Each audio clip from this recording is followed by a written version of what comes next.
Funding for Chasing Frames is provided by Nikon and On1 Software.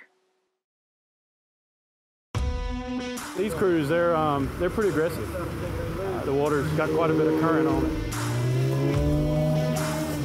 So if I fall in, I've got 10 minutes. 10 minutes, you can be severely hypothermic where you may not be able to make good movements, most likely won't survive past an hour. Hi, I'm Tamara Lackey. I've traveled the world for the last 16 years as a professional photographer, photographing faces and documenting stories. Join me in our new series, Chasing Frames, where we learn from some incredibly inspiring people who work hard to transform lives, protect our planet, and rescue those in need.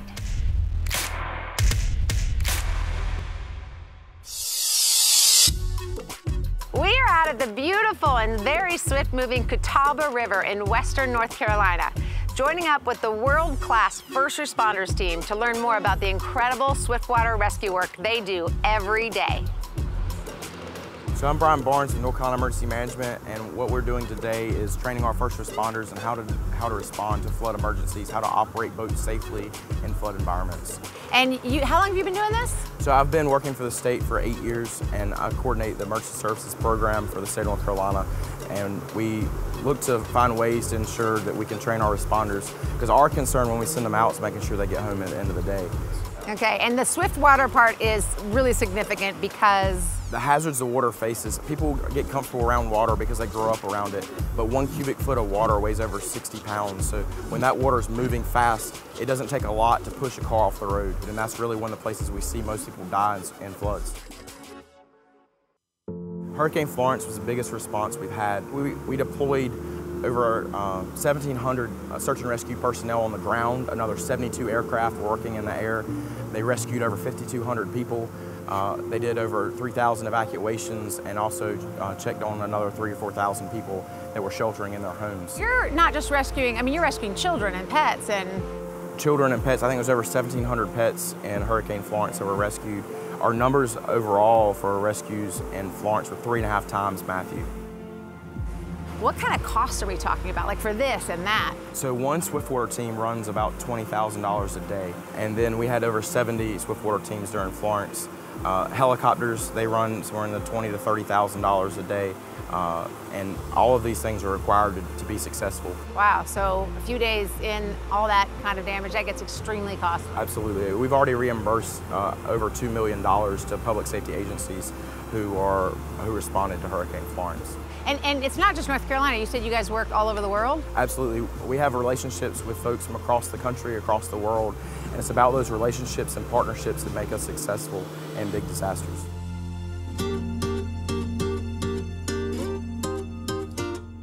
So what can we expect to do out here today? Today we can see the building of skills. Today's the first day they've been on moving water. It's a 5-day course, and they kind of continually step up those skills and build on those skills. So they'll start out with movements and motor skills, and then they'll continue to progress those skills to very tight turns into tight areas, picking people up and getting them into the boat, all the way to emergency procedures, like if their motor dies or they have a failure in one of the main compartments of the boat and causes the boat to deflate.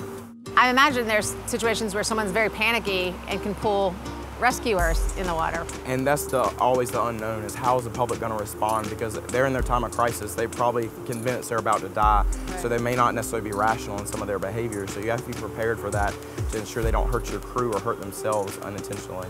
So we're going to jump out there, suit up in a dry suit. What's the perks of wearing a dry suit? It's many reasons. One is to protect you from contaminated water in a real flood, but also provides you thermal protection.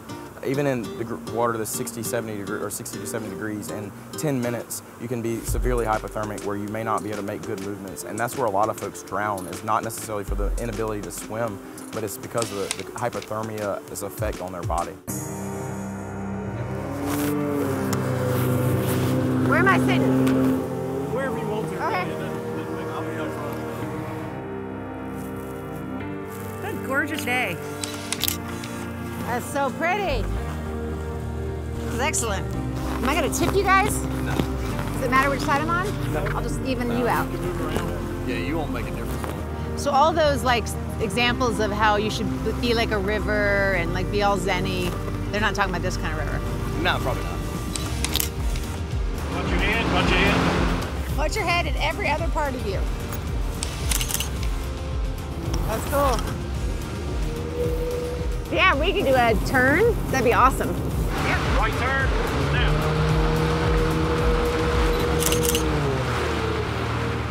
I love that. What are the main things that you find yourself having to rescue people from? We had an incident in Hurricane Matthew. We had just recently deployed night vision goggles to some of our resources, and fortunately they had them with them, and we're working in an area in Fayetteville and Lumberton area and searching an area, and thankfully the night vision devices magnify any available light. So this person was over chest deep in water holding up their cell phone in the window, and that little bit of light got their attention, and they went able to reach into her home. They had to break into her house to get her out because of how much water was in the home. And when we send out responders, our biggest concern is making sure they all go home at the end of the day. We have paid and unpaid professionals from across the state that deploy at a moment's notice to go help folks in their time of need, and we want to make sure they get back to their families at the end of the day. And when the public doesn't take unnecessary risk, they help ensure that happens. Right. What an incredible experience, getting a close-up look at the critical, life-saving work that these fully trained heroes do each and every day on the water. Thank you to the North Carolina Department of Public Safety's Emergency Management Crew for every risk that you take to keep us safe. If you'd like to learn more about the subject matter we covered here today, photography tips and techniques, or what you can do to help, please check us out on our website and the deep dive sections and our social media pages.